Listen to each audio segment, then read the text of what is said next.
नमस्कार, आप सभी का स्वागत है हमारे YouTube चैनल एक कहानी पर।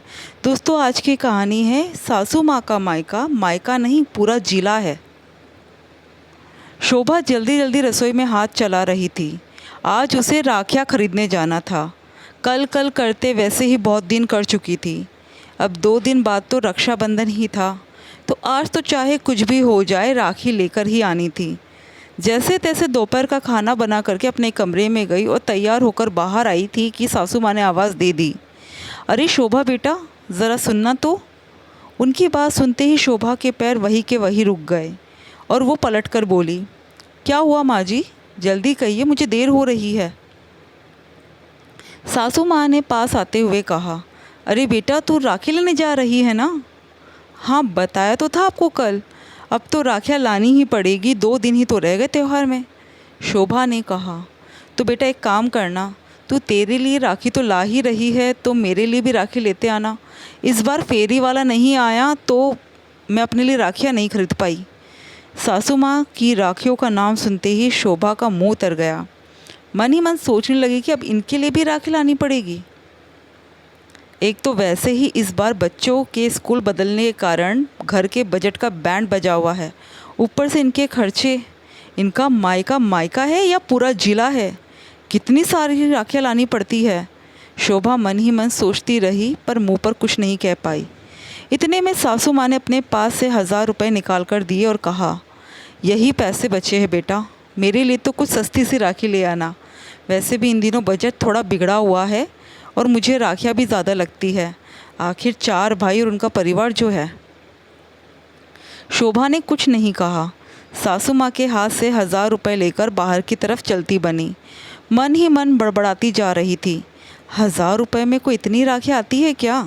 4 भाई, उनकी पत्नियाँ, बेटे बहू, पोते पोती, इतना बड़ा तो कुनबा है इनका। अब क्या सिर्फ राखी लेकर जाएंगी? मिठाई के डिब्बे, फल, छोटे बच्चों के तोहफे वगैरह नहीं लेके जाएंगी क्या?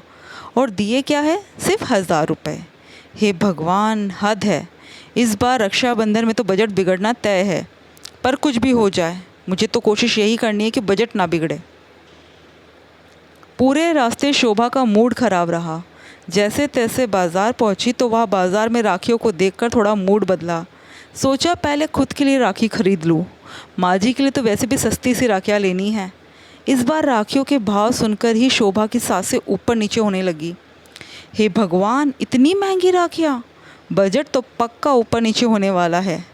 पर क्या करे, त्यौहार ही ऐसा है, लेनी तो है ही।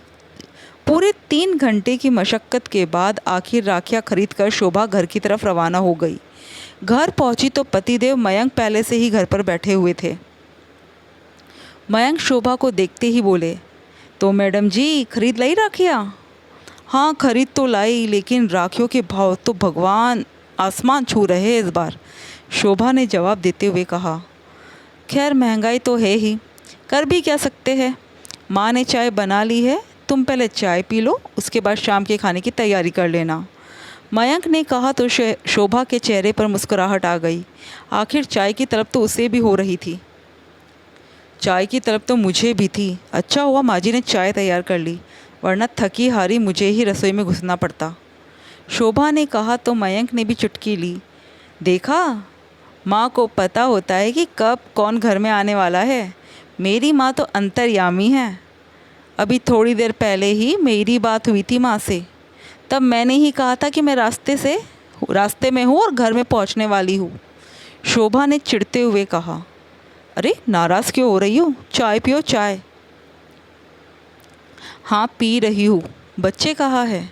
शोभा ने सामान रखते हुए पूछा। माँ के कमरे में है। थोड़ी देर बाद बच्चे बाहर आए और शोभा के लाए हुए सामान को देखने लगे। अरे लाओ, मुझे भी तो दिखाओ, आखिर तुम्हारी मम्मी क्या क्या सामान लाई है, मैं भी तो देखूँ ज़रा। मयंक ने कहा तो बच्चे उत्साह के साथ सारा सामान अपने पापा के पास ले आए और एक एक करके राखियाँ देखने लगे। सचमुच राखियाँ बहुत सुंदर थी। अरे रे रे रे, राखियों को इस तरह मिलाओ मत, मुझे बाद में अलग अलग करना पड़ेगा फिर से, शोभा ने बच्चों को टोका। लेकिन इतने में मयंक बोले, अरे ऐसी ही राखियाँ क्यों लेकर आई हो? पतिदेव ने राखियों के एक गुच्छे को हाथ में लेकर कहा, 5 दर्जन राखियाँ थी जो सिर्फ मोली के धागों में 3-3, 4-4 मोती के साथ पिरोई हुई थी। ये माँ जी की राखियाँ है, झेपते हुए शोभा ने कहा। मयंक ने नज़रें उठाकर शोभा की तरफ देखा। जैसे ही मयंक की नज़रें शोभा से टकराई, शोभा ने अपनी निगाहें नीची कर ली। माँ जी ने सिर्फ 1000 रुपये दिए थे, इतने से पैसों में इतनी ही राखियाँ आती। शोभा ने अपनी बात को सही ठहराते हुए कहा।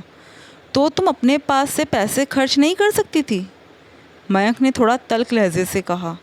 पर शोभा उसे समझाते हुए बोली, अरे सिर्फ राखी थोड़ी ना है, और भी तो सामान है, उसके लिए भी तो बजट रखना पड़ेगा। फल चाहिए, मिठाई चाहिए, गिफ्ट चाहिए, वो सब कहाँ से आएंगे? बजट तो संभालना ही पड़ेगा ना। तो बजट भी सिर्फ माँ की राखियों से संभाला गया? माँ हर बार अपने पेंशन के पैसों से राखियाँ खरीद लेती है, कभी तुमसे मांगती नहीं। इस बार घर की स्थिति थोड़ी बिगड़ गई तो माँ ने पेंशन के पैसे भी हम पर ही खर्च कर दिए, और फिर भी तुम बजट संभालना चाहती हो माँ की राखियों में से? जैसी राखी तुम अपने भाइयों के लिए लाई हो, वैसी माँ के लिए भी ले आती। कम से कम एक घर में 2 भात तो मत करो। और ये मत भूलो, तुम्हारे भी 4 भाई है, आगे चलकर तुम्हारा भी परिवार पूरा जिला बनने वाला है। कल को तुम्हारी बहू भी तुम्हारे साथ इस तरह की हरकत करे तो तुम्हें कैसा लगेगा? मयंक के मुंह से ये सब सुनकर शोभा शर्मिंदा हो गई।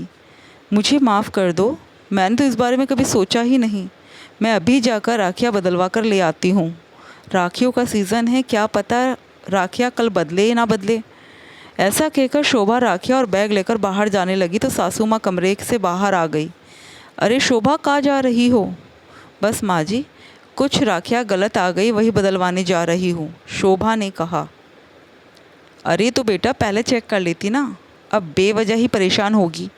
अपनी सासू माँ के मुंह से अपने लिए इतनी चिंता देखकर शोभा की आंखों में आंसू आ गए, पर खुद को संभालते हुए वो बोली, कुछ नहीं माँ जी, मैं कर लूँगी, पर शायद खाना बनने में थोड़ा लेट हो जाए।